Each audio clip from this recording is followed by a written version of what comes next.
उधर लुहांस्क के सेवरोडोनेत्स्क में यूक्रेन की सेना ने रूसी सैनिकों और चेचन लड़ाकों पर जोरदार पलटवार कर दिया। ज़ेलेंस्की के सैनिक शहर को रूसी सेना के कब्जे में जाने से बचाने के लिए 3 हफ्तों से ज्यादा वक्त से वहां भीषण जंग लड़ रहे हैं और वो कोशिश कर रहे हैं कि मारियोपोल की तरह सेवरोडोनेत्स्क पुतिन के पंजे में न जा सके, क्योंकि सेवरोडोनेत्स्क पर रूसी सेना और चेचन लड़ाकों के कब्जे का मतलब होगा पूरे लुहांस्क पर उनका कंट्रोल, और फिर इसके बाद बारी आएगी डोनेत्स्क की।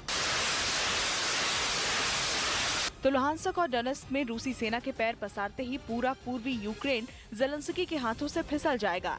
यही वजह है कि यूक्रेन के सैनिकों ने सेवरोडोनेत्स्क को बचाने के लिए अपना पूरा जोर लगा दिया है।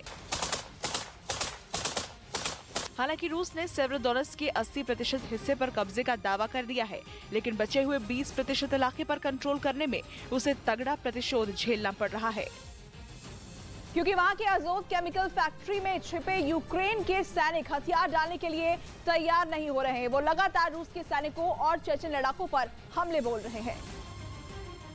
और यूक्रेन के सैनिकों के हमले का एक वीडियो भी सामने आया, जिसमें वो टैंक से रूसी सेना के ऊपर गोले बरसाते दिखाई दिए।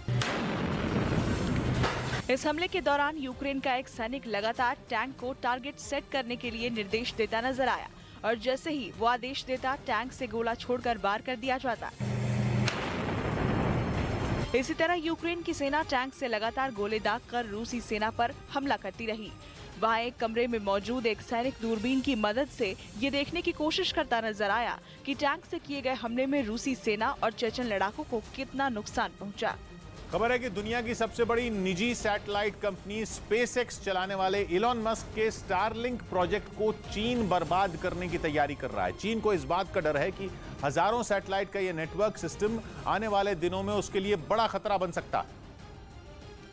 और इसी बात ने चीन की टेंशन इतनी बढ़ा दी कि वो अब किसी भी कीमत पर स्टारलिंक को हैक करने में जुट गया। यानी उसका इरादा स्पेस में जंग छेड़ने का है, क्योंकि स्टारलिंक महज एक निजी कंपनी का सैटेलाइट नेटवर्क नहीं है, बल्कि एलन मस्क का ये पूरा प्रोजेक्ट अमेरिका की निगरानी में चल रहा है। एलन मस्क की स्पेसएक्स कंपनी अमेरिकी सरकार से लाइसेंस लेकर ही अपनी सैटेलाइट अंतरिक्ष में भेजती है। ऐसे में अगर चीन ने इसे छेड़ा तो उसे इसका अंजाम भी भुगतना पड़ सकता है, क्योंकि तब अमेरिका भी चुप नहीं बैठेगा। यानी आने वाले दिनों में स्पेस वॉर का खतरा बढ़ता जा रहा है। हालांकि चीन इन बातों को अच्छी तरह जानता है, इसके बावजूद वो स्टारलिंक के पीछे पड़ा है, क्योंकि इस प्रोजेक्ट के जरिए न केवल दुनिया के कई देशों को सस्ता ब्रॉडबैंड इंटरनेट मिल रहा है, बल्कि दावा है कि इस हाई स्पीड इंटरनेट का इस्तेमाल यूक्रेन जंग में भी किया जा रहा है, जिसकी बदौलत ज़ेलेंस्की की सेना पुतिन के सैनिकों का जमकर मुकाबला कर रही है। दावा है कि स्टारलिंक के जरिए ड्रोन और लड़ाकू विमानों की डेटा ट्रांसमिशन स्पीड को 40 गुना तक बढ़ाया जा सकता है, जिसका मतलब है कि जंग के मैदान में दुश्मन की मिसाइलों और विमानों पर सटीक वार करने में इसका भरपूर फायदा मिल रहा है। इसी बात ने चीन को डरा दिया है, जो ताइवान समेत कई मुद्दों पर ऐसे हालात बना रहा है कि आने वाले दिनों में अमेरिका से उसकी जंग कभी भी हो सकती है। इसी बीच चीनी सेना के लिए रिसर्च करने वाली एक संस्था ने स्टारलिंक से बढ़ रहे खतरे से शी जिनपिंग को आगाह किया। इस संस्था के मुताबिक चीन को मस्क के स्टारलिंक सैटेलाइट सिस्टम को हर हाल में निशाना बनाना चाहिए। खबर तो यह भी है कि चीन इसके लिए ऐसी तकनीक तैयार करने में जुटा है जिसकी मदद से स्टारलिंक की हर हरकत पर नजर रखी जा सके, जिसके बाद वो उसे हैक करने की योजना बना रहा है, ताकि चीन अमेरिकी सेना की इस महाशक्ति को वक्त रहते खत्म कर दे।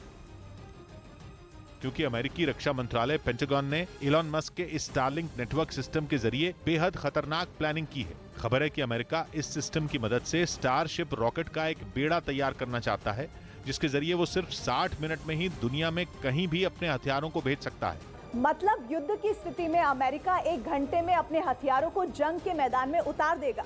यही नहीं, कहा तो ये भी जा रहा है कि इस स्टारशिप रॉकेट के जरिए सेना के लिए दूसरी चीजों को भी भेजा जा सकता है, और एलन मस्क की कंपनी जल्द ही इसे बनाने का काम शुरू करने वाली है। यानी साफ है कि चीन के साथ जंग की सूरत में अमेरिका अपने हथियारों को तुरंत युद्ध के मैदान तक पहुंचाना चाहता है। वैसे चीन से पहले रूस ने भी एलन मस्क के स्टारलिंक प्रोजेक्ट को धमकी दी थी। जब जंग की शुरुआत में ही रूसी सेना के हमलों से यूक्रेन में इंटरनेट बंद हो गया था, तब दावा किया गया था कि एलन मस्क की कंपनी स्पेसएक्स की मदद से यूक्रेन में इंटरनेट सुविधा मिलने लगी थी, और इससे यूक्रेन की सेना को जंग लड़ने में नई ताकत मिली। ज़ेलेंस्की के सैनिकों ने इसकी मदद से अपने ऑपरेशन को बेहतर तरीके से अंजाम दिया। असल में स्टारलिंक एलन मस्क की कंपनी स्पेसएक्स का एक सैटेलाइट नेटवर्क सिस्टम है, जिसमें हजारों छोटी बड़ी सैटेलाइट हैं, और उन सभी सैटेलाइट को एक साथ जोड़कर पूरी दुनिया को हाई स्पीड इंटरनेट की सुविधा देने